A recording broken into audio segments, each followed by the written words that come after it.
Hi எல்லாருக்குமே வணக்கம். இன்னைக்கு நம்ம டே 9 வெயிட் கெயின் சீரிஸ் தான் பார்க்க போகிறோங்க. மார்னிங் ஃப்ரெஷ்ஷப் ஆகிட்டு ஒரு கிளாஸ் தண்ணி எடுத்துக்கிறேன் எம்டி ஸ்டொமக்கில் நம்ம தண்ணி எடுத்துக்கிறதுனால நமக்கு நிறைய சத்துக்கள் மட்டும் கிடைக்கும். நம்ம உடலில் 70% தான் நீர்ச்சத்து இருக்குது. மீதி உறுப்பை செயல்பாட்டை சீராக்கிறதுக்கு கண்டிப்பாக போதுமான சத்து வேணும். அதுக்காக எம்டி ஸ்டொமக்கில் ஒரு கிளாஸ் தண்ணி எடுத்துக்கோங்க. தண்ணி எடுத்துக்கும் போது குடல் உறுப்பை சுத்தப்படுத்தும், நோய் எதிர்ப்பு சக்தியை அதிகரிக்கும், போதுமான சத்து நமக்கு கிடைக்கும். மார்னிங் ரொட்டீன் ஒரு 6:30க்கெலாம் எழுந்துட்டேன். பாலை நல்லா திக்காக காய வச்சுட்டேன். பால் ரொம்ப ஹை ஃப்ளேமில் கொதிக்க வச்சுட்டு லைட்டாக லோ ஃப்ளேமில் காய வைங்க. அப்போ தான் பால் நல்லா திக்காக ஏடோடு இருக்கும். பாலை நல்லா திக்காக காய வச்சு ஒரு கிளாஸ் பால் எடுத்துக்கோங்க. முன்னாள் நைட்டே நட்ஸ்லாம் ஊற வச்சுருந்தேன். காலையில் எழுந்த உடனே நட்ஸ்லாம் சாப்பிட்டுட்டு பாதாம் மட்டும் தோல் உரித்து சாப்பிட்ருங்க. அப்படி டைம் இல்லைன்னா என்றைக்கா ஒரு நாள்னா ஓகே, எப்போவுமே தோல் உரித்து சாப்பிடுங்க. மார்னிங் பிரேக்ஃபாஸ்ட்டுக்கு பாப்பாவுக்கு மட்டும் ஒரு தோசை ஊட்டிட்டேன். எனக்கு பார்த்தீங்கன்னா நைட்டே சாதம் மீந்திருந்தது.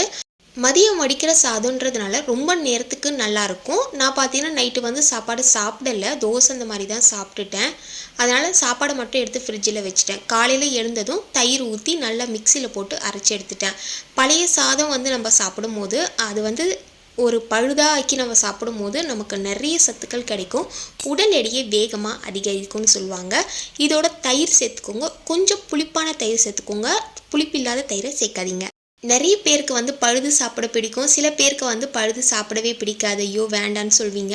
பட் ஆனால் இந்த பழைய பழுதில் அவ்வளோ சத்து இருக்குங்க.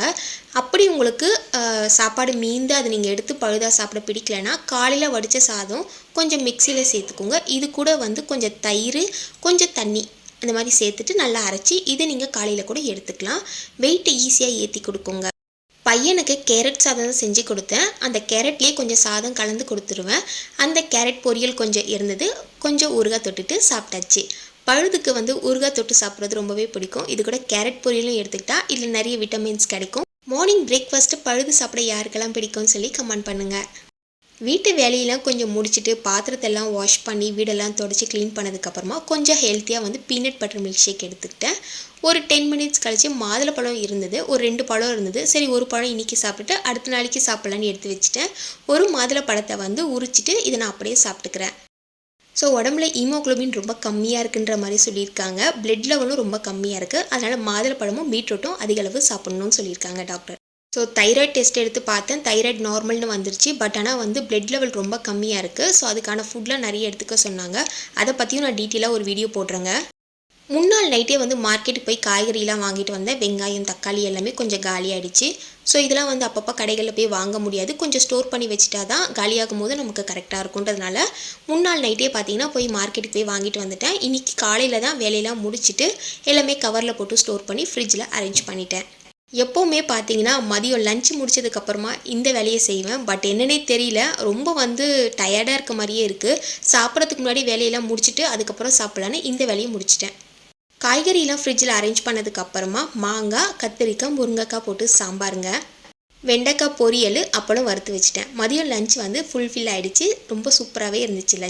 லஞ்ச் முடிச்சுட்டு ஒரு 3 o'clock பார்த்தீங்கன்னா பாப்பா வீட்டுக்கு வந்துட்டான். அவனுக்கு ஸ்நாக்ஸ்லாம் ரெடி பண்ணிட்டேன். பொரி உருண்டை, ரிப்பன் சிப்ஸு, மிக்சர். ஸோ பாப்பா கொஞ்சம் கொடுத்துட்டு நானே எடுத்துக்கிட்டேன். பொரி உருண்டை சாப்பிட்றது யாருக்கெல்லாம் பிடிக்கும்னு சொல்லுங்கள். எனக்கு சின்ன வயசுலேருந்து இது சாப்பிட்றது ரொம்பவே பிடிக்குங்க. ஒரு 4:30 போல் பையன் ஃப்ரெஞ்ச் ஃப்ரைஸ் கேட்டான். ஸோ அடிக்கடிக்கு செய்யறதில்ல, வாரத்தில் 1 நாள் 2 நாள் தான் இதை செஞ்சிட்ருக்கேன். பாப்பா இதை தான் ரொம்ப விரும்பி சாப்பிட்றான். கடைகளில் வாங்கி தர்றது எனக்கு என்னமோ சேஃபாக தெரியல. அதனால் நம்ம வீட்லேயே கொஞ்சம் ஃப்ரெஷ்ஷாக செஞ்சு கொடுக்கலான்னு உருளைக்கிழங்கு இருந்தது. அதனால் சீவிட்டு தோலை ரிமூவ் பண்ணிவிட்டு சின்ன சின்ன பீஸாக கட் பண்ணி எடுத்துக்கிறேன். ஃப்ரெஞ்ச் ஃப்ரைஸ் பார்த்தீங்கன்னா எனக்கு ரொம்பவே பிடிக்கும். ஏன்னா கடைகளில் வாங்கினா ஒரு சின்ன குவான்டிட்டி தான் இருக்குது. அதாவது ஒரு 50 ரூபா 60 ரூபா சொல்கிறாங்க. ஆனால் சாப்பிட்ட மாதிரி இல்லை. ஆனால் நான் வீட்டில் செஞ்சு கொடுக்குறது பார்த்தீங்கன்னா எங்கள் ஃபேமிலிக்கே ரொம்ப பிடிச்சிருக்கு. எப்படி செய்கிறேன்னே கேட்குறாங்க. அந்தளவுக்கு டேஸ்ட்டுமே நல்லாயிருக்கு. கடைகளில் 50 ரூபா 60 ரூபா 70 ரூபா 100 ரூபா சொல்லி நம்ம வாங்குகிற குவாலிட்டியை விட நம்ம வீட்டில் ஒரு 2 உருளைக்கிழங்கை வச்சு நம்ம செய்கிறது அதை விட அதிகமாகவே இருக்கும். ஆனால் நம்ம வீட்டில் செய்கிறதுனால நல்ல எண்ணெய் சேர்ப்போம்.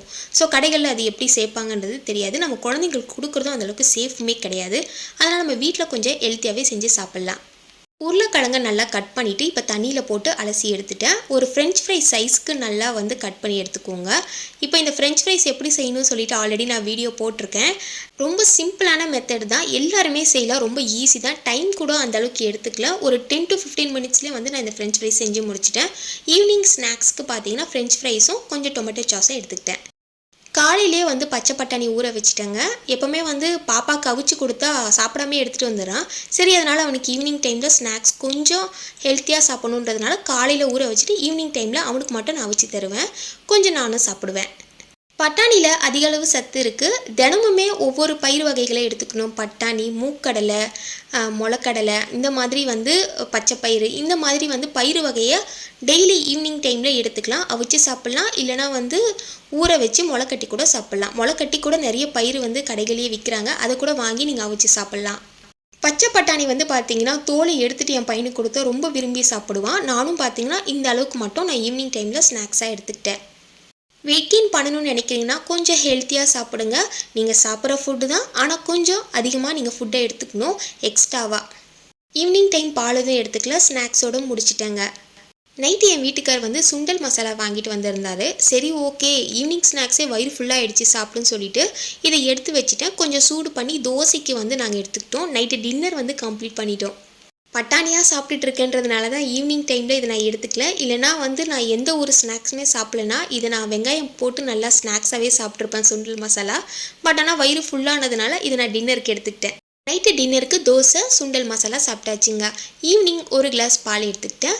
பால் வந்து கொஞ்சம் திக்காக காய்ச்சி நல்லா வந்து ஆற வச்சு எடுத்துக்கோங்க. நைட்டு சாப்பிட்டுட்டு ஆஃப் அன் ஹவர் கழிச்சு ஒரு கிளாஸ் பால் எடுத்துக்கிட்டேங்க. அவ்வளோதான், டே 9 நான் வெயிட் கெயின் பண்ண என்னென்ன ஃபுட்லாம் எடுத்துக்கிட்டேன்னு சொல்லிட்டு டீட்டெயிலாக இந்த வீடியோவில் பார்த்துருப்பீங்க. இந்த வீடியோ பதிவு உங்களுக்கு பயனுள்ளதாக இருந்துச்சுன்னா நம்ம சேனலை மறக்காமல் சப்ஸ்கிரைப் பண்ணிவிடுங்க. Thank you so much. பாய்.